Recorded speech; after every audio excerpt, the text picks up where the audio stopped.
कि कोई इसमें हाथ डालना नहीं चाहता, मालूम है कि हाथ जल जाएंगे। तो विरोधियों का जो तर्क है, जो विपक्ष का तर्क है, खास तौर पर कांग्रेस का, वो कह रहे हैं कि आप जातीय जनगणना करा रहे हैं, बड़ी अच्छी बात है, लेकिन आप एक सर्वदलीय बैठक बुला लीजिए, जो पिछली बार हुआ था 2011 में कि 46 लाख जातियां, उपजातियां, गोत्र, नाम, टाइटल्स आ गए, जिसकी वजह से पूरा रायता फैल गया, जिसको आज तक समेटा नहीं गया।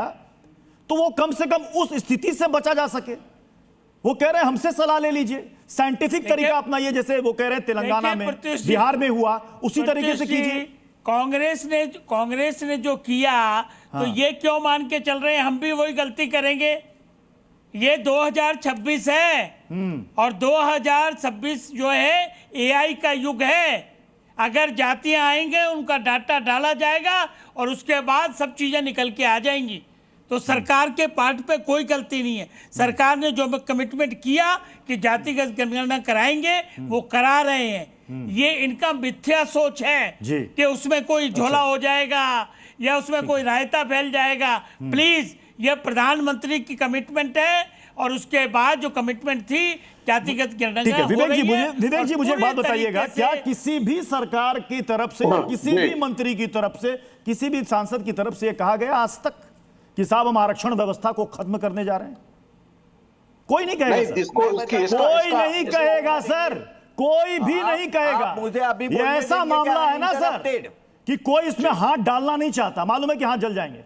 कोई नहीं कहेगा सर कि आरक्षण हम खत्म कर रहे हैं। बिल्कुल ठीक कह रहे हैं और इस बात से इन्होंने पूरा हाथ डाला है। लेकिन विवेक जी लेकिन जो देखिए, जो कांग्रेस के प्रवक्ता ने बोला, वो बहुत ही गंभीर बातें उन्होंने बोली और बिल्कुल सही बातें बोली। मंडल कमीशन का समय था, 2-3 लड़कों ने आत्मदाह भी किया।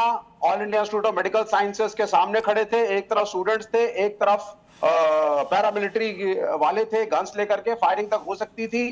प्रोटेस्ट के रूप में जो आरक्षण के खिलाफ लड़के थे, उन्होंने आत्मदाह तक किया।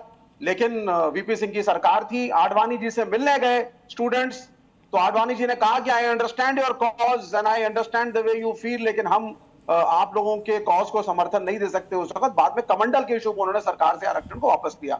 ये सच्चाइयां हैं कुछ। और दूसरी बात यह देखिए, बिल्कुल सही कहा कांग्रेस के प्रवक्ता ने, आरएसएस जो है सामंतवादी सोच है, ब्राह्मणवादी सोच है। जब हम ब्राह्मणवाद हो बर्बाद कहते हैं तो हम ब्राह्मण जाति के खिलाफ नहीं बोलते, ब्राह्मणिकल सुप्रीमेसी के खिलाफ बोलते हैं, वेयर वी से ऑल शुड बी इक्वल। कहीं ना कहीं बैकडोर से संघ और ये सरकार इस वक्त भी जंतर मंतर और अन्य जगहों पर जो प्रदर्शन हो रहे हैं उनको पीछे से समर्थन दे रही है। ये लोग नहीं चाहते आरक्षण रहे, ये लोग नहीं चाहते कि दलित आगे बढ़े, बैकवर्ड आगे बढ़े।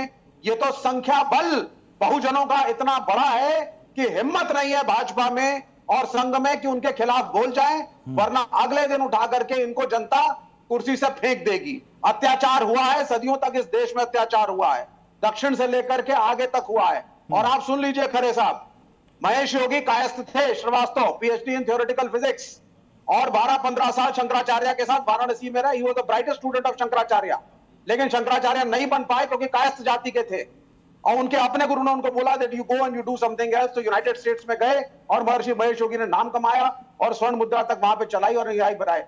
ये है जातिवाद। आज कायस्थ समाज बड़ा कॉलर ऊंचा करके अपने आप को सवर्णों में गिन रहे हैं, 4 वर्णों में आते नहीं है।